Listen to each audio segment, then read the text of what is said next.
Stop squirming. You smell wrong. The voice was a low hum vibrating against his cheekbone.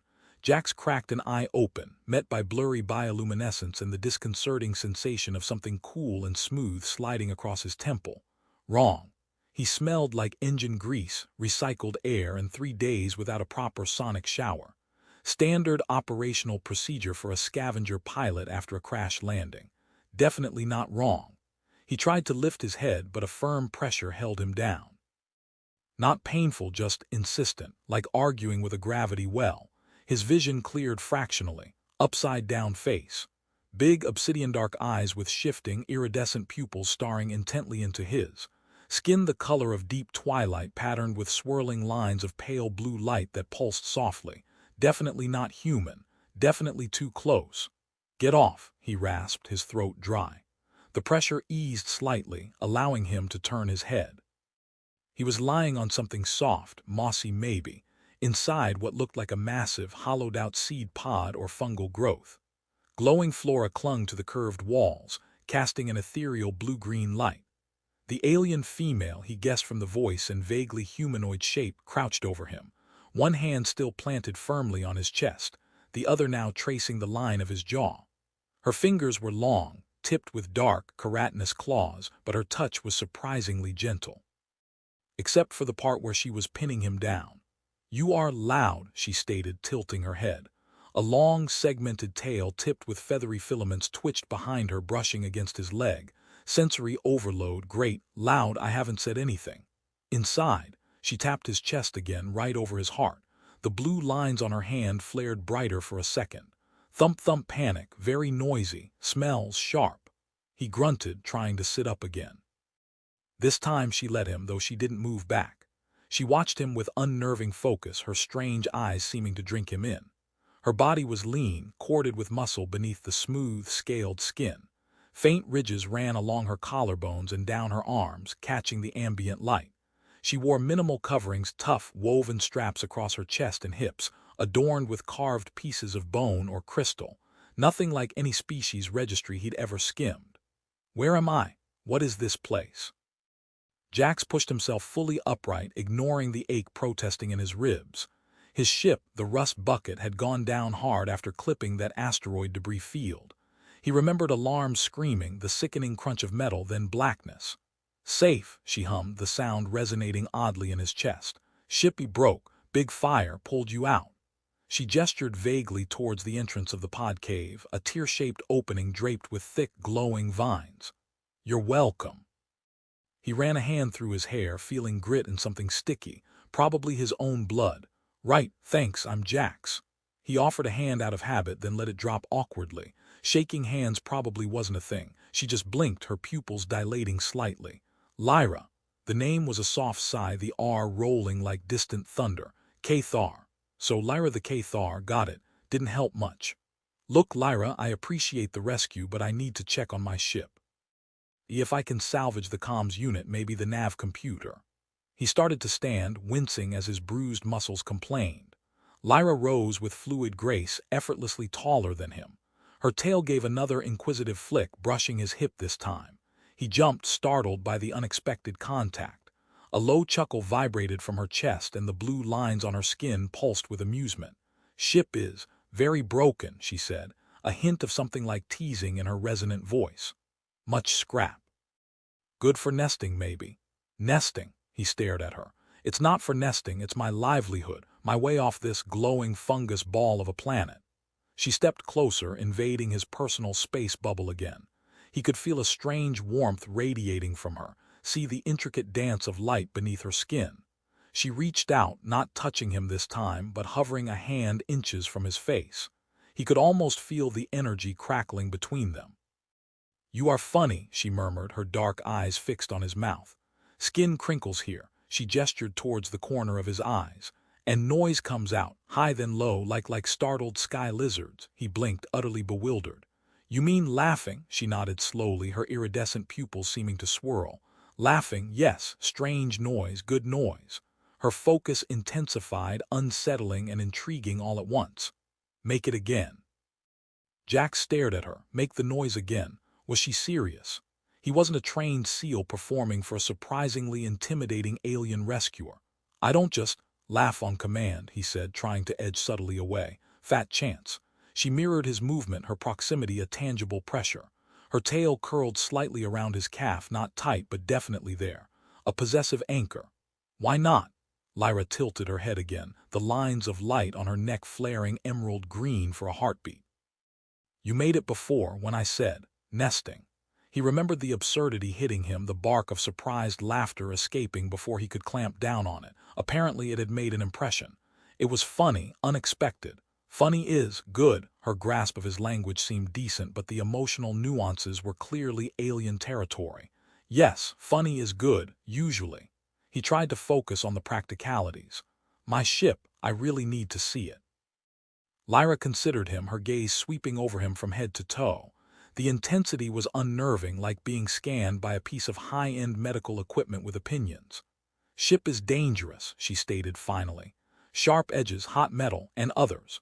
Others, his gut clenched. That was never good news. Others who? "They hunt," she said, her voice dropping lower, the resonance taking on a harder edge. The lights on her skin shifted to a deeper, warning blue. "They track metal birds that fall from sky, take things, take people, slavers, rival scavengers, didn't matter, they were trouble. Great, just great." He slumped back against the mossy wall, the adrenaline from the crash finally giving way to exhaustion and a looming sense of dread. Stranded on an unknown planet with hostiles nearby, and his only ally a glowing, touchy alien who seemed fascinated by his laugh lines. Fantastic. Lyra watched his reaction, her expression unreadable but for the subtle dimming of the lights along her arms. She knelt beside him, her movements silent and precise. She reached out again, hesitated, then gently placed her cool palm against his forehead. The touch sent a jolt through him, not electric but deeper. A wave of unexpected calm washed over the sharp edges of his panic. He could feel a faint thrumming against his skin, matching the rhythm of her low hum. "You are less noisy now," she observed. "Less sharp." He closed his eyes, leaning into the strange comfort of her touch despite himself. Her scent was ozone and damp earth and something else, something uniquely her, spicy and clean. It was messing with his head, short-circuiting his usual defenses. "Just tired," he mumbled, "and possibly concussed." Her thumb stroked his temple, sending another wave of warmth through him. "Rest. Then we see ship, together." Her tail gave his leg a soft squeeze, a gesture that felt strangely reassuring. Protective almost. He didn't want protecting. He didn't do relying on people, especially alien strangers who thought his ship was nesting material.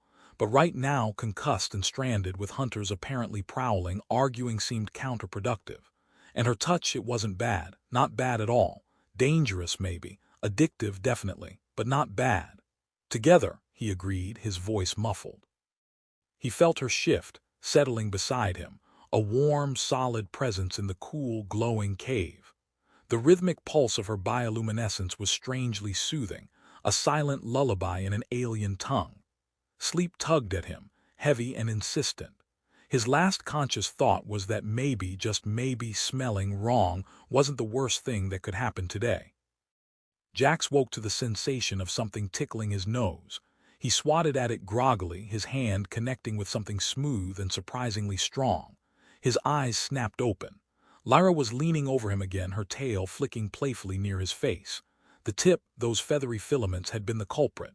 A slow smile spread across her face, making the light patterns around her mouth dance. "Awake. Good. Less pale now." He pushed himself up, feeling marginally better. The headache had receded to a dull throb, and his ribs only twinged instead of screaming. "Yeah, awake. How long was I out?" "Son slept and woke," she said, pointing vaguely upward. "A day then." He scrubbed a hand over his face. "Right, the ship. You said we'd check it." Lyra nodded, rising lively to her feet. "We go. Stay close. Jungle has teeth." She moved towards the vine-draped entrance, her tail swaying rhythmically behind her.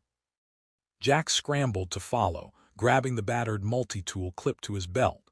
It wasn't much against others who hunted people, but it was better than nothing. Outside the pod cave, the air was thick, humid, and vibrantly alive with the chirps, clicks, and whistles of unseen creatures. Giant trees draped in glowing moss towered overhead, their canopy filtering the alien sunlight into shifting patterns on the jungle floor. Strange, iridescent fungi pulsed with soft light, illuminating ferns taller than he was. It was beautiful, in a terrifyingly lethal kind of way. Lyra moved through the undergrowth with silent, predatory grace, her senses clearly tuned to this environment. She paused often, head cocked, obsidian eyes scanning the dense foliage, tail held low and still. Jax stumbled after her, trying to match her silence but mostly failing, twigs snapping under his worn boots. "So these others," he whispered, catching up as she paused beside a thicket of electric blue reeds. "What are they? Slavers?" Lyra's expression tightened, the light on her cheekbones hardening to a sharp silver. "They take skin, scales, light cell pieces." Bile rose in Jax's throat. "Poachers, body part traffickers, the scum of the galaxy. They hunt Cathar," she nodded grimly. "And others, anyone different, anyone lost, like him." Suddenly, his desire to salvage his ship felt secondary to not ending up as spare parts on some black market orbital station. "How do we avoid them?" "Listen, smell, feel." Lyra tapped the side of her head, then her chest. "World speaks, must hear." She moved on, leaving him to decipher that cryptic advice. Feel the world, right. He could feel the sweat trickling down his back and the distinct possibility of tripping over another oversized root. After about an hour of tense hiking, the smell of burnt metal and ozone hit him. His stomach plummeted. Lyra stopped, holding up a hand. She sank into a low crouch, peering through the broad leaves of a pulsating plant. Jax dropped down beside her, his heart pounding that noisy rhythm again. Below them, in a shallow crater gouged out of the jungle floor, lay the mangled remains of the rust bucket. It was worse than he'd imagined. The hull was torn open like a cheap can, cockpit shattered, engines blackened and twisted. Smoke still curled faintly from the wreckage, nesting material indeed. But it wasn't just the devastation that made his blood run cold.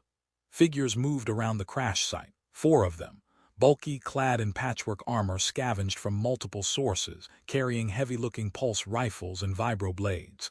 Their movements were rough, predatory. They were kicking through the debris, tossing aside chunks of hull plating. Poachers, the others. Lyra's hand clamped onto his arm, her grip surprisingly strong.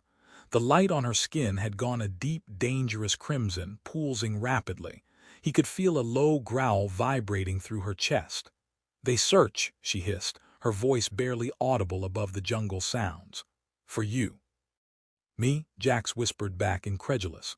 "Why me? I'm just some guy who crashed." "Not just crash," Lyra countered, her dark eyes narrowed, fixed on the figures below. "Your ship, loud signal, beacon flare when shields failed. They track such things, hope for survivors, cargo, or fresh parts for their gruesome trade." He swallowed hard.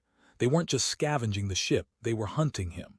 His relatively minor crash had just turned into a fight for survival. "Okay," he breathed, forcing his mind to work past the fear. "Okay, what's the plan? We can't take 4 of them head on." Lyra glanced at him, a flicker of surprise in her eyes as if expecting panic. Maybe she was used to prey freezing. "Plan." The crimson light on her skin softened slightly, shifting towards a calculating violet. "We watch, learn. They are clumsy, noisy." She pointed towards the thickest part of the jungle surrounding the crater. "We circle, find weakness, or distraction." Distraction. That usually meant him doing something stupid while the capable one did the real work. He sighed internally. Some things were universal. "All right, lead the way, just try not to get us killed." A ghost of that smile touched her lips again. The violet light seemed to bright. "Killing is easy, not being killed more skill." She moved like smoke, melting back into the dense foliage. Jax followed, trying desperately to emulate her silence. They crept through the undergrowth, circling the crash site, the sounds of the poachers echoing harsh laughter, the clang of metal on metal, curt commands in a guttural language he didn't recognize.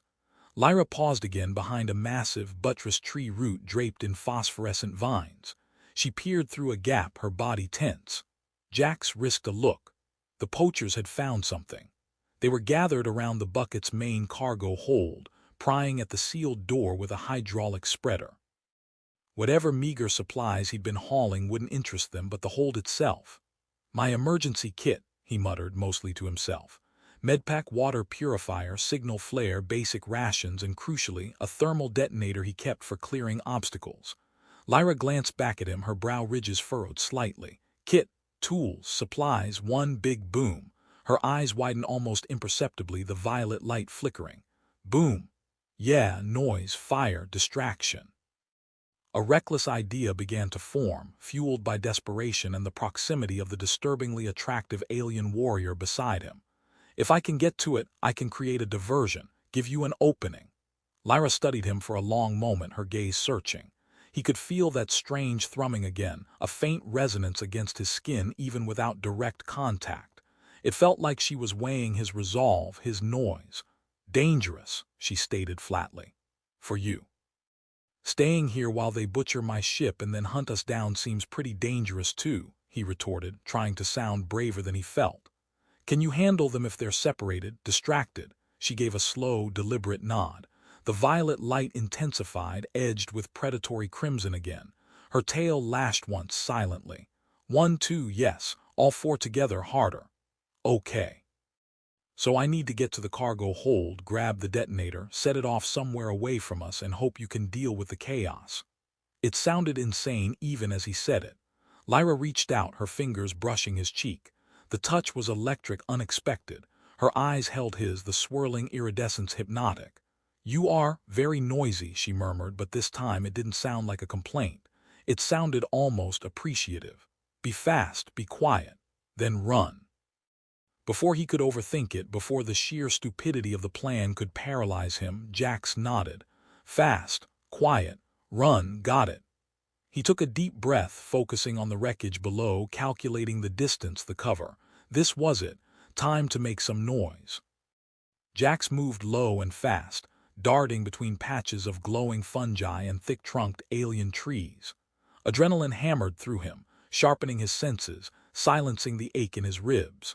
The poachers were still preoccupied with the cargo hold door, their grunts and the screech of stressed metal covering the faint sounds of his passage. He slid into the shadow of a warped stabilizer fin, peering around the edge. The cargo hold was closer now, maybe 20 meters. The main hatch was buckled inwards, but the emergency release panel nearby looked relatively intact. If he could reach it, pop the manual override. Lyra was a shadow among shadows on the opposite side of the crater, positioned near a dense thicket. He could just make out the faint, predatory violet glow of her markings, coiled energy waiting to strike. He took another breath, then bolted across the exposed ground, diving behind a chunk of debris that had once been part of his engine cowling. So far, so good. He risked another look. One of the poachers glanced up, scanning the perimeter idly, then turned back to his companions as they finally wrenched the cargo door open with a groan of tortured metal. Perfect.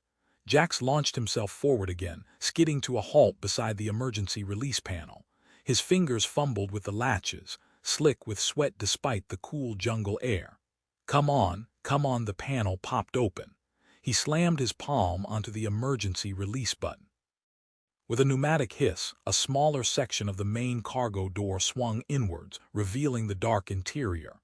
He scrambled inside, his eyes adjusting quickly to the dimness, lit only by the emergency lighting strips that were miraculously still functional. There it was. His emergency kit, a sturdy Plaz steel case, wedged beneath a pile of netting. He yanked it free, flipped the latches, and rummaged inside, past the medpack and rations. His fingers closed around the smooth, heavy cylinder of the thermal detonator, armed and ready. Now for the distraction part. He peered out of the hatch. The poachers were rummaging inside the main hold now, tossing out his meager cargo, mostly spare parts and some low-grade Tabana gas canisters he'd scavenged. He needed to place the charge somewhere that would draw them away, create chaos, but not vaporize his only potential ally. He spotted it, a dense cluster of volatile-looking, spore-puffing plants about 30 meters away from the ship, further into the jungle, perfect kindling. He armed the detonator, setting the timer for 60 seconds, enough time to get clear, hopefully enough time for Lyra to make her move. He lobbed the device with a desperate underhand toss. It sailed through the air in a neat arc, landing squarely amidst the spore puffers. Okay, Phase 1 complete. Phase 2, run like hell. He scrambled back out of the hatch, adrenaline screaming at him to flee. "Hey!" a harsh voice barked in the guttural language. One of the poachers, the one who'd scanned the perimeter earlier, had spotted him. He raised his pulse rifle. Jax didn't wait. He sprinted, zigzagging towards the tree line where he'd last seen Lyra, ignoring the searing pain in his side. A pulse bolt sizzled past his head, impacting the hull of the rust bucket with a shower of sparks. Another shot kicked up dirt at his heels. He risked a glance back. Two of them were chasing him now, shouting angrily. The other two were momentarily distracted, looking towards the blinking red light of the detonator nestled in the plants. 30 seconds. Lyra exploded from the shadows. She moved with blinding speed, a blur of twilight skin and violet light. Her tail whipped out, catching the nearest poacher behind the knees, sending him sprawling. Before he could recover, she was on him, a flash of claws, a sickening crunch. One down. The second poacher who had stayed by the ship turned, raising his rifle, but Lyra was faster. She launched herself off the side of the wrecked hull, landing almost on top of him. Her movements were economical, brutal. Another crack echoed through the crater. 2 down. Jax dove behind a thick, gnarled tree root as the two chasing him opened fire again. Pulse bolts slammed into the wood, sending splinters flying. 15 seconds. He peeked out. The remaining two poachers had abandoned chasing him, realizing the greater threat. They were advancing cautiously towards Lyra, rifles up, moving back to back. Lyra circled them, low to the ground, her tail lashing, the lights on her skin shifting rapidly between violet and crimson. A predator playing with her prey. 5 seconds. 4, 3, 2, 1. WHOOM. The thermal detonator erupted. Not a massive explosion, but intensely bright and loud. The spore-puffing plants went up like a torch, sending clouds of incandescent, glittering spores high into the air. The concussion wave buffled Jax even behind the tree. The two remaining poachers flinched, momentarily blinded and disoriented by the sudden flash and roar. That was all the opening Lyra needed. She flowed between them like liquid shadow, striking with devastating precision. A choked cry, the thud of a heavy body hitting the ground. Silence, broken only by the crackling of the burning plants and the distant, panicked calls of jungle creatures. Jax cautiously emerged from behind the root, his multi-tool feeling utterly inadequate in his hand. Lyra stood in the center of the crater, breathing slightly heavily, the light on her skin slowly fading from crimson back to a calmer, deep blue. The 4 poachers lay still around the wreckage of his ship. She turned towards him, her obsidian eyes finding his across the clearing. The intensity was still there, but softened now, mixed with something else. Curiosity, assessment. He slowly lowered the multi-tool. "Nice work," he managed, his voice hoarse. Lyra tilted her head, the lights around her eyes brightening. The boom, good distraction. She walked towards him, her long strides eating up the distance. She stopped inches away, close enough for him to feel the heat radiating from her, smell the ozone tang of exertion clinging to her skin. She reached out, her clawed fingers gently tracing the line of a shallow graze on his cheek where a pulse bolt had nearly hit him. "You are not hurt." He shook his head, mesmerized by her proximity, by the sudden shift from lethal warrior to concerned rescuer. "Just scratched." "You," she shrugged, a ripple of light flowing down her arm. "Them weak, slow." She looked back at the bodies, then at the burning plants, then back at him. A low, resonant sound started in her chest. It wasn't a growl, not quite a hum. It built slowly, then escaped her lips, a series of melodic clicking chuckles that vibrated in the air between them. It was the alien equivalent of laughter. And then, unbelievably, Jax found himself laughing too. Not the surprised bark from before, but a genuine, relieved, slightly hysterical laugh. The absurdity of it all, crash landing, hunted by poachers, saved by a glowing alien warrior who found his detonator trick amusing. Lyra's laughter faded and she watched him, her head tilted, fascination naked in her dark eyes. "That noise," she murmured, reaching out again, her fingertip hovering near the corner of his eye where the skin crinkled. "Good noise, very bright." Her focus wasn't on his eyes this time, but on his mouth, on the sound escaping him. And suddenly the air crackled with a different kind of tension, sharp and unexpected. The laughter died in Jax's throat, replaced by a sudden awareness of Lyra's intense focus, the heat radiating from her, the way the blue light on her skin seemed to pulse in time with his own suddenly racing heart. Her fingertip, still hovering near his eye, now drifted lower, tracing the curve of his cheekbone heading towards his lips. He swallowed, his mouth dry. This was new territory, way off the standard post-combat debriefing chart. He started intelligently. Her finger stopped just shy of his mouth. Her eyes searched his, the iridescence swirling like captured nebulae. "Your sound," she repeated softly, the resonance of her voice sending shivers down his spine. "It makes warmth here." She tapped her own chest, right over where her heart presumably beat. He could almost feel the echo of it in his own. Primal attraction, cross-species curiosity. Or something else entirely, something specific to the Cathar and their apparent fascination with human emotional expression. Whatever it was potent and terrifyingly tempting. He should step back, re-establish some boundaries, focus on the wrecked ship and the dead poachers and the very real problem of being stranded. But he didn't move. Couldn't move.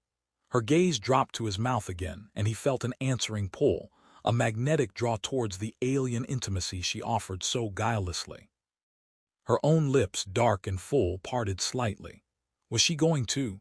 Before the thought could complete, before either of them could bridge that last, charged inch, a flicker of movement at the edge of the crater caught Lyra's attention. Her head snapped up, posture instantly shifting back to high alert. The soft blue light hardened back to violet, her tail stiffening. "More," she hissed, pulling Jax behind the relative cover of the rust bucket's twisted hull. He peered cautiously around the edge. Two more figures, dressed in the same patchwork armor as the first group, were emerging from the jungle, moving cautiously towards the sounds of the earlier fight and the still burning plants. Reinforcements, or just late arrivals to the looting party. "Damn it," Jax breathed. "Thought that was too easy." Lyra didn't answer. She was scanning the newcomers, assessing. Her hand rested lightly on his arm, a silent command to stay put. The newcomers spotted the bodies of their comrades. Shouts erupted, harsh and angry. They fanned out, rifles raised, scanning the wreckage and the surrounding jungle, clearly looking for whoever was responsible. One pointed towards the tracks Jax had left escaping the cargo hold. They were coming their way. "Okay, new plan," Jax whispered, glancing at Lyra. Her expression was grim, the light on her skin a deep, warning crimson now. "No fight," she murmured. "Too many, too open."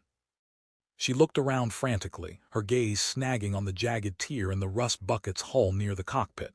Ship. Inside. Maybe hide. Hide inside the very wreck they were searching. It seemed counterintuitive, suicidal even. But the jungle offered little cover nearby, and trying to outrun them again felt like a losing proposition. "All right," he agreed, trusting her instincts. She seemed to know what she was doing, even if it involved ducking into a metal death trap. Lyra moved first, slipping through the jagged opening in the hull like smoke.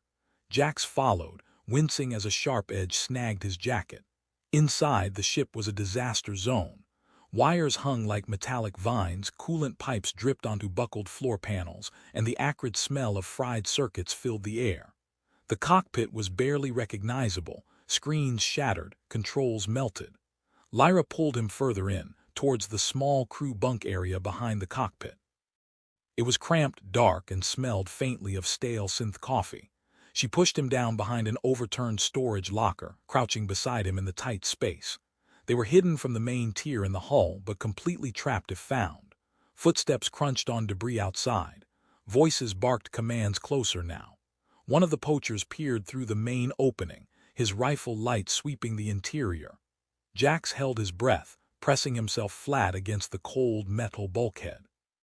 Lyra was utterly still beside him, a coiled spring of lethal potential. He could feel the tension radiating from her, the heat of her body a stark contrast to the chill of the damaged ship. The rifle beam swept past their hiding spot, lingered for a heart-stopping moment on the bunk area entrance, then moved on. Heavy boots stepped inside the wreckage. Jax risked a sideways glance at Lyra. Her eyes were closed, her breathing slow and controlled. The lights on her skin were dimmed almost to nothing, a deep, nearly black indigo. Camouflage, or intense concentration. He could hear the poachers moving around the cockpit area, kicking debris, muttering curses. Any second now they could turn towards the bunks. The confined space amplified every sound, every beat of his own noisy heart. Lyra shifted slightly, her shoulder brushing his. The contact sent another jolt through him, this time less about attraction and more about shared danger, shared adrenaline. She opened her eyes, meeting his gaze in the dimness. No fear there, just unwavering focus. And maybe something else. A flicker of that earlier intensity. Her hand, resting on the floor between them, twitched. Her fingers slowly uncurled, inching across the grimy floor panel until her pinky finger brushed against his. It was the smallest of contacts, almost accidental, yet it felt incredibly deliberate. A silent message in the dark. I'm here, we're together. He didn't pull away. Instead, driven by an instinct he didn't understand, he let his own finger make contact, a tentative pressure against her cool, smooth skin. The indigo light on her hand pulsed faintly, just once. Outside, the poachers seemed to be moving back towards the main opening, their voices receding slightly. Maybe they assumed whoever killed their buddies had already fled. The immediate danger seemed to be passing, but the tension in the small, dark space remained, coiled and electric, transformed into something intensely personal. Her finger curled slightly around his. He could feel the subtle texture of her scales, the underlying strength. The air grew thick, heavy with unspoken questions and burgeoning awareness. The aborted moment outside, the shared danger, the forced intimacy of their hiding spot, it was all converging, amplifying the strange connection between them. He could feel her gaze on him in the darkness, searching, questioning. He turned his head fully towards her. Her face was barely visible, outlines traced by the faintest indigo glow, but her eyes were luminous, drawing him in. The memory of her fascination with his laugh, her finger tracing his cheek, her lips parting. It all rushed back, potent and undeniable. The silence stretched, filled only by their quiet breathing and the distant crackle of the burning plants. Then, slowly, deliberately, Lyra leaned closer. The air crackled, Jax's breath hitched. Her face was inches from his, her strange, beautiful eyes holding him captive in the near darkness. He could feel the warmth of her breath, smell that unique ozone and earth scent, now mingled with the metallic tang of the wrecked ship. Her intent was unmistakable, radiating from her with the same intensity as her bioluminescence. This wasn't accidental proximity anymore. This was a choice, her choice, and maybe terrifyingly his too. He didn't lean away. He didn't protest. Some rational part of his brain screamed warnings about cross-species complications, about survival priorities, about the sheer insanity of getting involved with a lethal alien warrior while hiding from murderous poachers in the guts of his ruined ship. But that rational part was being rapidly overridden by a more primal, more insistent urge. An urge fueled by adrenaline, isolation, and the undeniable pull towards the captivating creature beside him. Her lips, dark and surprisingly soft-looking, were almost touching his. He could see the intricate patterns of light pulsing gently beneath the skin of her cheeks, shifting from indigo to a warmer, softer violet. Her tail, which had been still, now gave a slow, sinuous curl around his leg, tightening slightly. Possessive, promising. He tilted his head fractionally, closing the last millimeter of distance. Their lips met. The contact was electric. Not a harsh shock, but a surge of warmth, of energy that spread through his entire body like wildfire. Her lips were cool at first, then warmed instantly against his, surprisingly soft, moving with a hesitant curiosity that quickly deepened into something more demanding. A low hum vibrated from her chest, resonating against his own, a sound of pleasure, of discovery. He brought a hand up, tangling his fingers in the silky, feathery filaments near the base of her ridged skull, pulling her closer. She responded eagerly, one hand sliding up his chest to rest against his neck, thumb stroking the pulse point just below his jaw. Her touch sent sparks along his nerves, amplifying the kiss, turning it hotter, deeper. It wasn't like kissing a human. There was a subtle resonance, a faint thrumming sensation against his lips, as if he could almost taste the light pulsing beneath her skin. Her scent filled his senses, intoxicating, alien, yet overwhelmingly attractive. The kiss broke, leaving them both breathless, foreheads resting against each other in the cramped darkness. Jax's heart was hammering against his ribs, loud, noisy, but not with fear this time. Lyra's breathing was also rapid, the violet light on her skin pulsing faster, brighter. "Jax," she murmured, the sound thick with emotion, her resonant voice sending shivers down his spine. It was the first time she'd used his name like that, not as a label, but as something intimate. "Lyra," he breathed back, his thumb stroking the smooth skin just behind the ridge over her ear. She made that low humming sound again, leaning into his touch like a contented predator. He could feel the tension draining out of her, replaced by a focused intensity directed entirely at him. Outside, the sounds of the poachers faded further. It seemed they had moved off, continuing their search elsewhere or perhaps retreating altogether. The immediate danger had passed, leaving behind a different kind of danger, a vulnerability neither of them had anticipated. Lyra pulled back slightly, just enough to look into his eyes. The violet light illuminated her features, softening the predatory lines, revealing an unexpected tenderness. "Your noise," she whispered, her gaze dropping to his lips again. "Inside, it is very bright now, like sun flare." He managed a shaky smile. "Yeah, yours too." The light on her cheeks deepened to a rosy violet. "This kissing," she said, testing the word. "It is good." "Yeah," he agreed, his voice rough. "It's good. Better than good, earth-shattering, reality-altering." He reached out, tracing the line of light that ran along her collarbone. Her skin was warm, smooth, vibrating faintly beneath his touch. She shivered, a ripple of pleasure running through her, and the light flared brighter under his fingers. Touch seemed to be a primary sense for her, a conduit for emotion and connection. He remembered her fascination with his laugh lines, her gentle probing touches earlier. It hadn't just been curiosity, it had been communication. A way of understanding, of connecting that went beyond language. She leaned forward again, capturing his mouth in another kiss, slower this time, more exploratory. He responded readily, losing himself in the alien sensation, the shared heat, the silent conversation passing between them through touch and resonance. This was insane. He was kissing an alien warrior in the ruins of his ship, hiding from killers. But right now, nothing else mattered.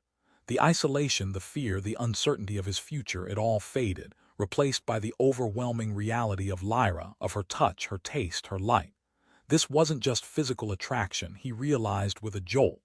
This was something deeper.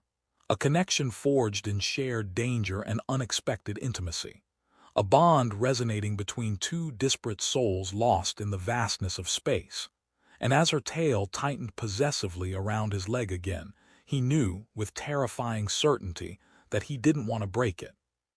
They stayed hidden in the cramped darkness long after the sounds of the poachers had completely disappeared, lost in the shared intimacy of touch and silent communication. Kisses deepened, exploratory touches became bolder, charged with a rising tide of need that transcended species and circumstance. Jax found himself mapping the landscape of her body with his hands, the smooth, cool skin that warmed instantly beneath his palms, the hard cords of muscle, the surprising softness of the feathery filaments on her tail, the sharp ridges along her spine that seemed to hum with energy when he stroked them. Lyra, in turn, explored him with an intensity that was both clinical and passionate. Her fingers traced the lines of his unfamiliar human musculature, lingered on the scars from old fights and mishaps, mapped the contours of his face with a reverence that was utterly disarming. Her touch was a language, conveying curiosity, fascination, and a possessiveness that sent shivers of heat through him. When her hand slid under the worn fabric of his shirt, her cool palm pressing flat against the bare skin of his stomach, he sucked in a sharp breath. The contact was electric, sending a jolt straight to his core. The light on her skin flared, a swirling mix of violet and crimson. "Your heat," she murmured against his neck, her voice a low thrum. "Different, contained." He chuckled breathlessly, tilting his head to give her better access. "Yeah, well, you glow, we sort of internalize." Her answering hum vibrated against his skin. Her fingers splayed wider, exploring the muscles of his abdomen, her touch sending ripples of fire through him. He fumbled with the straps holding her minimal chest covering, his fingers clumsy with need. Lyra brushed his hands aside gently, her eyes locking with his. "Wait," she whispered. There was a seriousness in her tone now, a shift in the energy between them. She reached up, her clawed fingers surprisingly gentle as she cupped his face. This connection, it is strong. For Cathar, it means more. He met her gaze, understanding dawning. This wasn't casual for her. The intimacy, the resonance he felt, the way her light seemed to respond to his touch, to his emotions, it was part of something deeper, perhaps a mating ritual, a bonding process. More how? He asked, his voice rough. Bonding, she said, the word heavy with significance. Shared light, shared life. Not easily broken, shared life. The words hung in the air between them, heavy and terrifying and incredibly alluring. His ingrained instinct for self-preservation, for freedom from entanglement, screamed at him to pull back.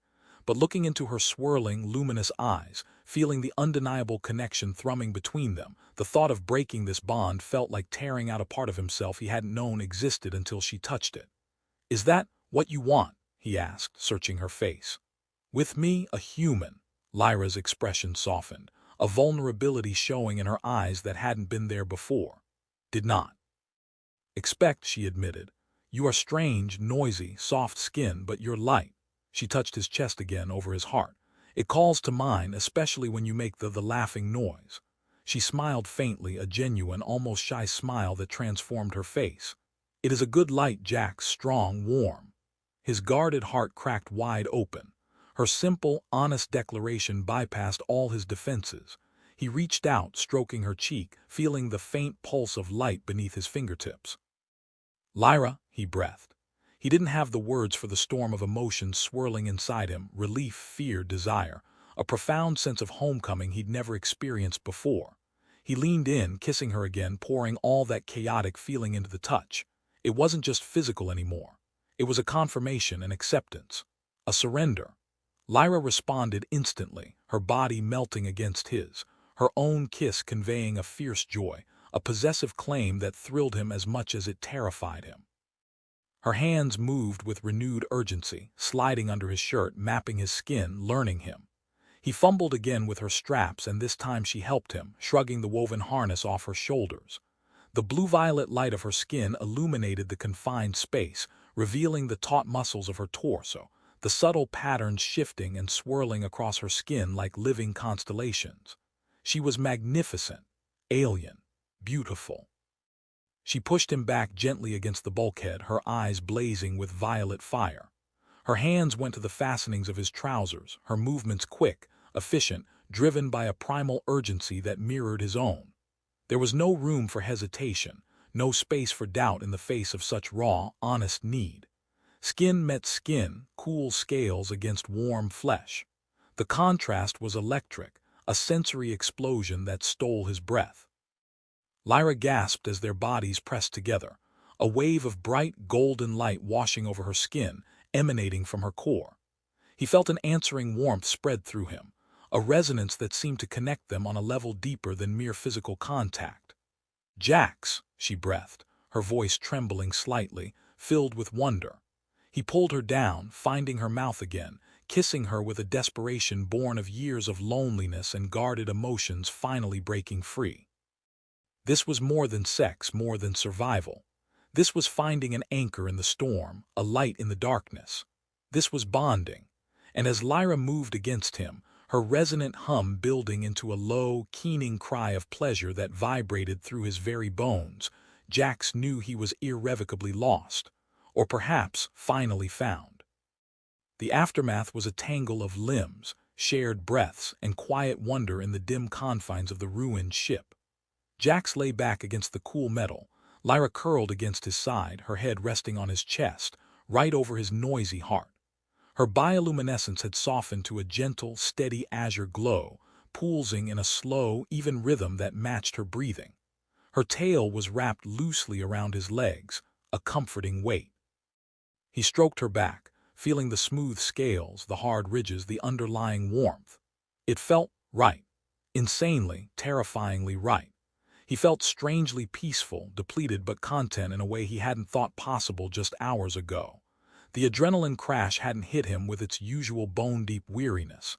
Instead, there was a thrumming energy beneath the surface, a connection to the alien woman beside him that felt as tangible as her physical presence. "Hey," he murmured, pressing a light kiss to the top of her head. Lyra stirred, tilting her head back to look up at him. Her dark eyes were soft, the iridescence swirling gently. "Jax," she replied, her voice a low, contented hum. She reached up, tracing the laugh lines at the corner of his eye with one clawed finger. "Still bright, even quiet," he smiled. "Must be you." Her own lips curved upwards. "Perhaps." She snuggled closer, nuzzling his neck like some oversized, scaled cat. It was ridiculously endearing. He tightened his arm around her, pulling her impossibly closer. They lay in silence for a while, listening to the faint sounds of the jungle filtering in from outside, the distant dripping of coolant fluid somewhere in the wreckage. The reality of their situation began to seep back in. Stranded, ship destroyed, poachers potentially still lurking. "So," he said eventually, breaking the comfortable silence, "what happens now?" Lyra shifted, pushing herself up slightly so she could meet his gaze more directly. The azure light intensified slightly, becoming more focused. "We survive," she stated simply, as if it were the most obvious thing in the universe. "Together. Right together." He liked the sound of that. "But how? We're stuck here. Those guys might come back or send friends." Lyra nodded, her expression becoming serious again. "They might. We cannot stay by the metal shell, too exposed, too much scent." She wrinkled her nose slightly. "Yours, mine, they're dead." "Okay, so we move. Where do we go?" "My hiding place," she said. "The pod cave. It is safe, hidden. Others do not know of it." "Good, that's a start," he thought for a moment. "We need supplies, water, food. Is there anything salvageable here from my kit?" Lyra considered the wreckage around them. "Maybe med things," she pointed towards his discarded emergency kit. "Food things. Yeah, medpack, rations, water purifier. And maybe." He scanned the cockpit debris. "If the secondary power cells are intact, I might be able to rig a short-range distress signal. Not galactic standard, but enough to maybe ping a passing freighter if one gets close enough."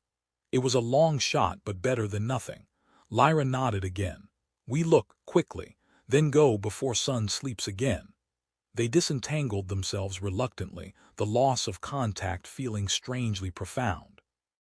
Jax quickly pulled his clothes back on, while Lyra refastened her harness. The easy intimacy of moments before was replaced by practical urgency, but the connection remained, a silent understanding passing between them as they moved through the wreckage. Jax retrieved the emergency kit, checking the contents. Medpack was intact, rations were squashed, but edible purifier looked okay. He then carefully extracted the thermal detonator casing, now empty, thankfully, deciding it might be useful for something later. Lyra, meanwhile, sifted through the cockpit debris with surprising dexterity, her long fingers probing beneath warped panels. "Here," she said, holding up 2 palm-sized power cells miraculously undamaged. "These," Jax took them, relief washing over him. "Yes, perfect. If I can find the emitter array from the short-range comms." He scanned the mangled console. Lyra pointed towards a partially melted section near the pilot's seat. "This," he followed her gesture. Tucked beneath a piece of shielding was the emitter, scorched but possibly functional. "Worth a shot." He quickly gathered the components, shoving them into the kit bag along with the power cells. They salvaged a couple of unbroken water canisters and a coil of sturdy sync cable before deciding they had pushed their luck far enough. As they slipped back out through the tear in the hull, the alien sun was beginning its descent, casting long, strange shadows across the jungle floor. The air was cooling, and the sounds of nocturnal creatures were starting to replace the daytime chorus.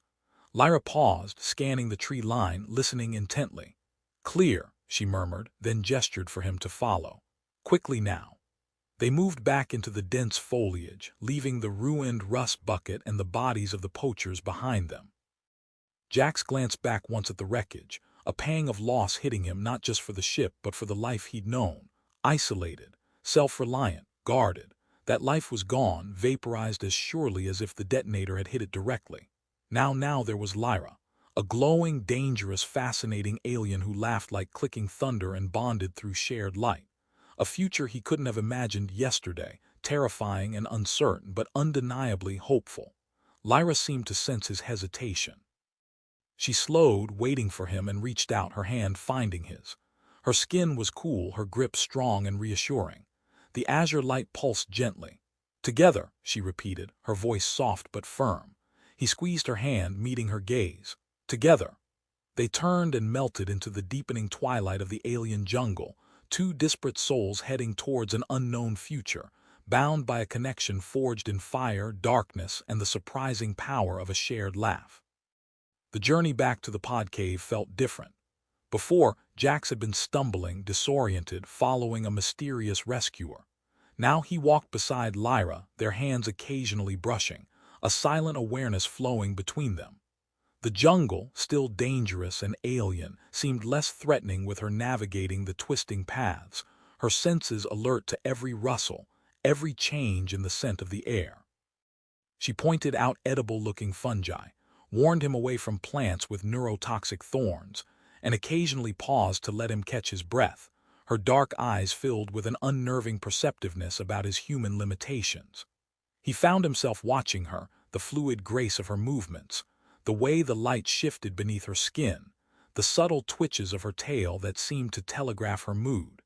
He was learning her language, the non-verbal one spoken in light and touch and presence. When they finally reached the familiar, tear-shaped entrance to the pod cave, draped in its glowing vines, it felt like coming home. Inside, the soft blue-green light was welcoming, the air cool and still. Lyra immediately went to a cluster of large, translucent gourds nestled in a corner, checking their water levels. Jax dropped the salvaged kit bag with a sigh of relief, stretching his tired muscles. "Okay," he said, pulling out the power cells and the damaged emitter. "Let's see if I can make this junk talk." He sat on the mossy floor, clearing a space, laying out the components. Lyra watched him, crouching nearby, her curiosity evident. "Make signal?" she asked, tilting her head. "Hopefully, a very weak one, short range, like shouting instead of using a comm unit. Someone has to be close enough to hear it and listening." He stripped wires with his multi-tool, trying to connect the power cells to the emitter array, bypassing the fried circuits. It was fiddly work, requiring concentration. Lyra remained quiet, observing him patiently, the tip of her tail flicking occasionally. After maybe half an hour of careful tinkering, bypassing fused connections and rerouting power, a tiny green light flickered to life on the emitter. Jax let out a whoop of triumph. "Yes, got power." Lyra's eyes widened, the light on her skin brightening. "It works. It has power. Whether it can actually transmit anything coherent is another question." He needed an interface, something to input a basic distress code. His datapad was shattered beyond repair. He looked around the cave, mostly organic materials. Then his eyes landed on Lyra, specifically on the small, intricately carved crystalline device embedded in the strap across her collarbone. "Lyra," he said slowly. "What's that?" She touched the crystal instinctively. "Focus stone, for Cathar things, resonance, healing. Can it interface with tech, store or transmit simple data?" Lyra frowned, concentrating. "Sometimes, with compatible energy. Old ones used stones with ships long ago. Compatible energy, like the faint resonance he felt from her, like the thrumming he'd experienced when they touched. It was a long shot. "Can we try?" he asked. "If I can link this emitter to your stone, maybe we can pulse a repeating SOS. Basic but recognizable." Lyra hesitated for only a moment, then nodded. "Try." She carefully unclasped the focus stone from her harness. It pulsed with a soft inner light as she handed it to him. It felt warm, almost alive, humming with a faint energy that resonated against his palm. Jax took a deep breath. This was delicate. He used the finest setting on his multi-tool's laser welder, carefully creating contact points on the emitter casing, then attempting to bridge them to the crystalline structure of the stone without shattering it or frying the emitter. Lyra watched intently, her breath held. Sweat beaded on Jax's forehead. One wrong move, slowly, carefully, he made the final connection. The green light on the emitter flickered, then steadied. The focus stone pulsed in response, its internal light shifting, synchronizing with the emitter's power cycle. A low hum filled the air, the combined resonance of alien crystal and human tech. "Is it?" Lyra whispered. Jax checked the readings on his multi-tool, which he jury-rigged as a basic diagnostic interface. Signal strength was minimal, barely registering. But it was there. A repeating pulse, broadcasting a simple, universal distress call on standard emergency frequencies. "It's working," he breathed, relief making him giddy. It's actually working. A tiny, pathetic little signal, but it's broadcasting. Lyra let out a soft sigh, the tension leaving her shoulders. She reached out, her fingers brushing his as they both looked at the glowing stone and emitter pulsing in unison. "You are clever," she murmured, a hint of admiration in her voice. "With metal things." "Just desperate," he deflected, though pride warmed him. He looked at her, at the soft light illuminating her face, the alien landscape of her features now starting to feel familiar, dear. "We did it, together." She smiled, that rare, genuine smile that crinkled the light around her eyes. "Together." They secured the makeshift beacon near the cave entrance, positioning it for the best possible transmission angle through the vines. It wasn't much, but it was hope. A fragile thread cast out into the vast indifference of space. With their immediate survival tasks handled, shelter secured, signal active, and awkwardness settled between them. The raw intensity of their earlier encounter in the ship hung in the air, unresolved. They had bonded, yes, but what did that truly mean moving forward? Lyra seemed to sense his internal turmoil. She moved closer, sitting beside him on the mossy floor, close but not touching. "Jax," she began, her voice soft, hesitant. "The bonding, the light, it is permanent for me." He met her gaze, his heart clenching. "Permanent," he echoed, "no takebacks, no easy escapes. I understand that, I think." "You feel it, the connection?" He nodded slowly. "Yeah, I feel it like a hum under my skin, strongest when I'm near you." A wave of soft azure light washed over her skin. "Good," she paused, searching his face. "But you humans, you do not bond this way." "No," he admitted. "We connect, love, commit, but it's different, less literal light sharing." He gestured vaguely. "More choices, more leaving." The word felt wrong as soon as he said it. Lyra flinched almost imperceptibly, the light around her dimming slightly. "You wish to leave?" The question was quiet, vulnerable. It hit him harder than any pulse bolt. "Leave, after everything, after feeling that sense of connection, of rightness." "No," he said quickly, firmly. He reached out, taking her hand, lacing his fingers through hers. Her skin was cool, but her grip was instantly strong, seeking. "No, Lyra, I don't want to leave, not you." Relief washed over her features, clear as the brightening azure light that flowed back into her skin. "Good," she whispered, squeezing his hand. "Because Cathar protect what is theirs," fiercely. Her eyes darkened with possessive intensity, the predator resurfacing beneath the tenderness. "And you, Jax, noisy, strange, laughing human, you are mine now." A thrill shot through him, a possessive echo answering hers. Maybe human bonding wasn't so different after all. "Yeah," he murmured, leaning closer, drawn back into her orbit. "And you're mine." The days that followed settled into a strange kind of domesticity, punctuated by the underlying tension of their precarious situation. They existed in the relative safety of the pod cave, venturing out only for short foraging trips under Lyra's expert guidance.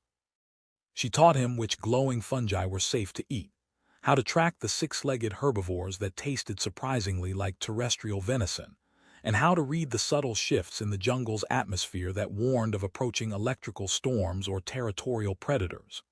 He, in turn, worked on optimizing the makeshift beacon, scavenging components from the poacher's discarded gear, found cautiously scattered on subsequent trips near the wreck, to boost its pathetic signal range fractionally. He showed Lyra how to maintain the power cells, explaining the basics of energy flow with hand gestures and simplified terms she seemed to grasp intuitively through her connection to resonance and energy fields. Their bond deepened with proximity and shared routine. Touches became casual, instinctive, Lyra leaning against him, while she worked intricate patterns into woven straps, Jax resting a hand on her scaled back, as they watched the twin moons rise through the cave entrance. The physical intimacy returned, less frantic now, more exploratory and tender, a confirmation of the connection that hummed constantly between them. Lyra remained fascinated by his laughter, sometimes deliberately saying something absurd in her deadpan, resonant voice just to provoke it, then watching him with rapt attention, the light on her skin warming with pleasure. He learned to read her light, the subtle shifts in color and intensity that signaled amusement, emerald green flickers, annoyance, sharp silver edges, deep contentment, soft, steady azure, or rising protectiveness, a pulsing crimson he'd seen directed at perceived threats, and sometimes unexpectedly at him. One evening, huddled together near the softly pulsing beacon, Lyra traced the fatting scar on his cheek where the pulse bolt had grazed him. "This mark," she murmured. "It reminds." "Reminds you of what?" "That you are fragile." Her touch was incredibly gentle. Soft skin, slow healing, easy to break. "Hey," he protested mildly, "I'm tougher than I look." She tilted her head, her dark eyes serious. "Compared to Cathar, you are like new-hatched tree hopper, all noise and vulnerable shell." He couldn't really argue with that. "So, what's your point, trading me in for a tougher model?" Her expression clouded instantly, the light around her eyes flaring violet. "No, never." Her grip tightened possessively on his arm. "Point is, must protect." The fierce conviction in her voice sent a now-familiar thrill through him. "I can protect myself, you know," he said, though the idea of her fierce, glowing protection wasn't entirely unwelcome. "Fought off those poachers with me." "Fought bravely," she conceded, the violet softening slightly. "Made good boom, but they almost hurt you." She touched the scar again. "My light dimmed when I saw you fall. Thought they broke you." Her voice dropped, thick with remembered fear. He pulled her closer, wrapping his arms around her. "But they didn't. We won. We're okay." She pressed her face against his chest, listening to his heartbeat. "Okay now," she agreed, her voice muffled. "We'll keep you okay. My bondmate will not be broken." Bondmate. The word settled into his soul, feeling solid, real. He held her tightly, inhaling her unique scent, feeling the steady pulse of her light against him. This fierce, protective, glowing alien was his, and he was hers. They were carving out a life here in the ruins of his old one under the light of alien moons. It was dangerous, uncertain, but it was theirs. Days turned into weeks. The beacon pulsed steadily, a silent plea cast into the void. They adapted, survived, bonded. They learned each other's rhythms, fears, strengths. Jax taught Lyra badly sung verses of old spacer shanties, which made her produce that delightful clicking chuckle. She showed him how to sense approaching rain by the change in air pressure against his skin, a skill utterly alien to his shipbound senses. Then one cycle, as Jax was checking the beacon's power levels, the diagnostic reading on his multi-tool flickered erratically. He frowned, tapping the device. Not a malfunction. It was registering an incoming signal, weak, distorted, but definitely there. "Lyra," he called, his voice tight with excitement. "Lyra, get over here." She was instantly beside him, sensing the urgency. "What is it?"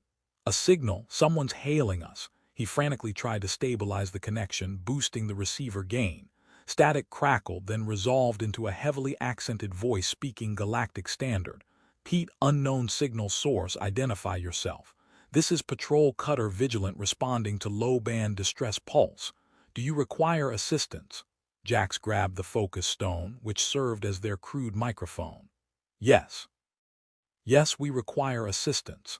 This is Jax, civilian pilot, crash-landed. Request immediate pickup." Static answered him for a heart-stopping moment then. "Received, civilian Jax, transmitting coordinates now. Maintain beacon signal, ETA approximately 2 standard hours. Vigilant out." Silence. Jax stared at the multi-tool, then at Lyra, disbelief warring with elation. "They heard it. They actually heard it. They're coming." Lyra's reaction was more subdued. The light on her skin shifted, complex patterns of violet and azure swirling together. "They come," she said, her voice neutral. "Rescue." "Yeah, rescue, we're getting off this rock." He wanted to grab her, swing her around, laugh until his sides hurt, but her stillness gave him pause. "Lyra, what's wrong? This is good news, right?" She finally met his gaze, her obsidian eyes searching his.